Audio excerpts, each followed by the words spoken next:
Halo teman-teman, selamat datang kembali di Seonggok Bidak Catur.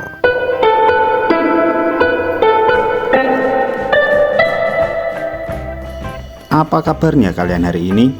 Saya doakan semoga kalian dan keluarga senantiasa diberikan kesehatan, dimurahkan rezeki, dan dimudahkan segala urusannya. Pada kesempatan kali ini saya tidak akan membahas permainan seperti biasanya, tetapi hanya menampilkan dan sedikit menjelaskan tentang tujuannya. Karena permainan ini tergolong simple, sederhana, dan mudah dimengerti. Ya, cocoklah buat saya dan mungkin buat kalian yang sedang belajar catur. Ini adalah partai catur cepat di PON Sumatera Utara Aceh perorangan wanita. Dan yang akan saya tampilkan adalah antara Kalimantan Timur melawan DKI Jakarta. DKI Jakarta Umi Visabilillah melawan Kalimantan Timur Chelsea Monica. Umi hitam, Chelsea putih. Chelsea memulai dengan pion E4, dibelas Umi pion E6. Chelsea pion ke D4 dan Umi pion D5. Putih enggan bertukar pion, ia memajukan pion ke E5. Lalu hitam menjawab pion C4, menantang pertukaran lagi. Putih masih tidak mau bertukar pion, ia memajukan pion ke C3. Menteri hitam ke B6, lalu putih kuda ke F3.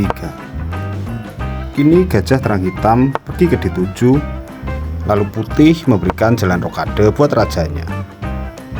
Lagi-lagi Umi menantang pertukaran, kali ini gajah terang yang ingin ditukar. Namun putih memilih untuk rokade pendek, sehingga langsung saja Umi memukul gajah dan menteri putih memukul balik di E2. Kuda hitam pergi ke C6, lalu putih menukarkan pionnya di C5. Pion pukul pion dan gajah gelap pukul pion. Menteri dan gajah gelap hitam kini mengarah ke diagonal raja putih, sehingga putih mengusir posisi gajah dengan membawa pion ke B4. Otomatis gajah pergi, ia pergi ke kandangnya. Kuda putih D2, kuda hitam ke E7. Putih melakukan manuver kuda ke B3, lalu hitam membawa kudanya ke F5. Putih kini pion ke A3, dijawab hitam mempersiapkan diri untuk rokade pendek. Putih menawarkan pertukaran pion dan penawaran pun diterima. Pion pukul pion, lalu menteri putih membalasnya. Hitam rokade pendek, gajah hitam memberi dukungan terhadap pion di E5. Lalu hitam menempatkan bentengnya di C8, secara tidak langsung mengancam menteri putih, sehingga menteri putih pergi ke E2 dan benteng hitam satunya pergi ke D8. Lagi-lagi tawaran pertukaran kini datang dari putih, benteng ke D1. Namun hitam membiarkannya, ia memilih menggerakkan pionnya ke H6. Pion putih pergi ke H3, lalu benteng hitam memukul benteng putih. Benteng pukul benteng dibalas benteng pukul benteng. Kedua pemain ini kelihatan ingin mempercepat permainan dengan menyederhanakan perwiranya. Karena Umi membawa bentengnya ke D8, menawarkan pertukaran kembali. Putih memilih benteng pergi ke D3. Dijawab hitam gajah gelap pergi ke F8, sehingga putih memukul benteng di D8. Entah mengapa tadi tidak langsung memukulnya. Mungkin ia tidak mau yang memukul balik benteng adalah gajah gelap. Dan karena gajah gelap sudah pergi, maka hitam memukul balik menggunakan menterinya, menteri ke D8. Pion putih mengancam kuda, dan lagi-lagi kuda menawarkan pertukaran di H4. Kali ini penawaran langsung diterima oleh putih. Setelah pertukaran terjadi, raja putih pergi ke G2, melindungi pion H yang kini terancam oleh menteri. Menteri kembali ke D8, lalu kuda putih pergi ke C5. Lagi-lagi menawarkan pertukaran, langsung saja dipukul oleh gajah gelap hitam dan pion putih membalas memukulnya. Ya, karena jika kuda dibiarkan, ia mengancam pion di B7.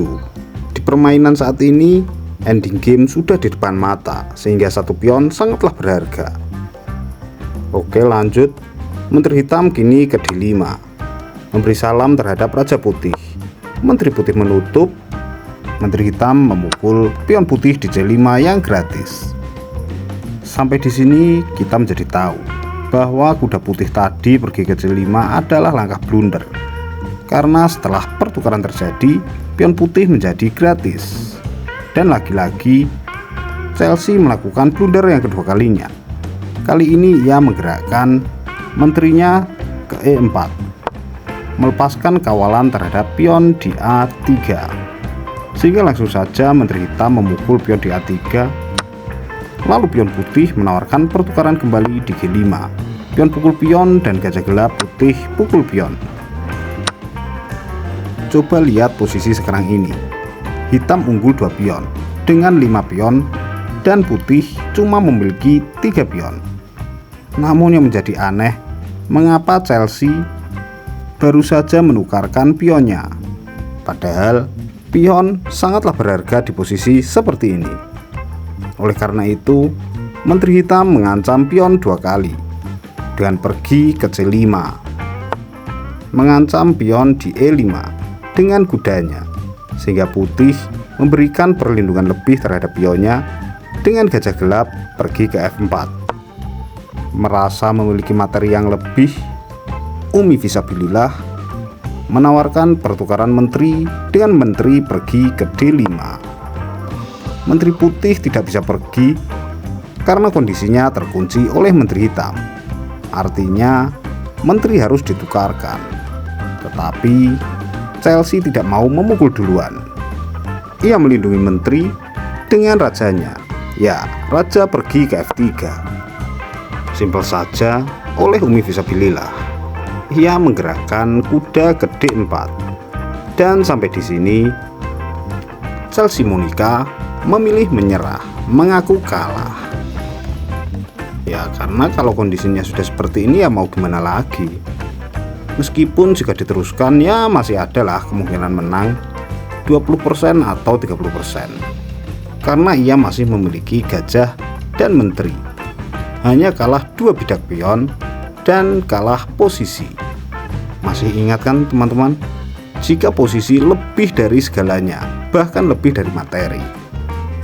Oke, saya akan meneruskan sesimpel mungkin ya teman-teman. Namun jelas ini bukanlah acuan, hanya menyelesaikan permainan biar lebih sempurna jika ada skakmat.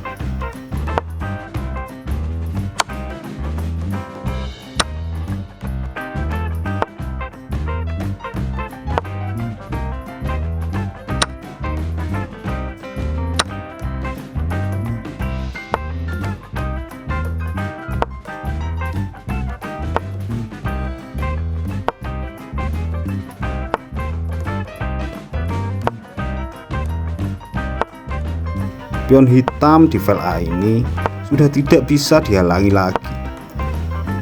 Ia promosi menjadi menteri dan ya mau gimana pun juga putih sudah pasti kalah. Oke, baiklah teman-teman. Selamat buat DKI Jakarta, khususnya buat Umi Fisabilillah.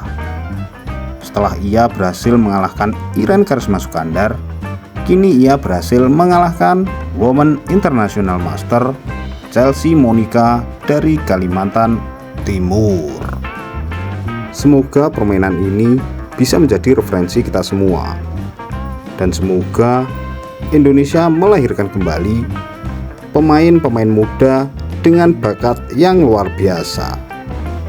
Sampai di sini dulu video kali ini. Kurang lebihnya mohon maaf yang sebesar-besarnya. Jika kurang berkenan, silahkan berkritik, saran, dan masukannya di kolom komentar. Melainkan jika berkenan, silahkan like video ini, subscribe channel ini, dan sebarkan video dan channel ini kepada teman-teman kalian.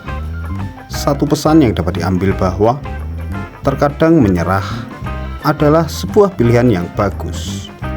Setelah kita melihat realita secara realistis. Akhirul kalam. Terima kasih sudah menonton dan wassalamualaikum warahmatullahi wabarakatuh.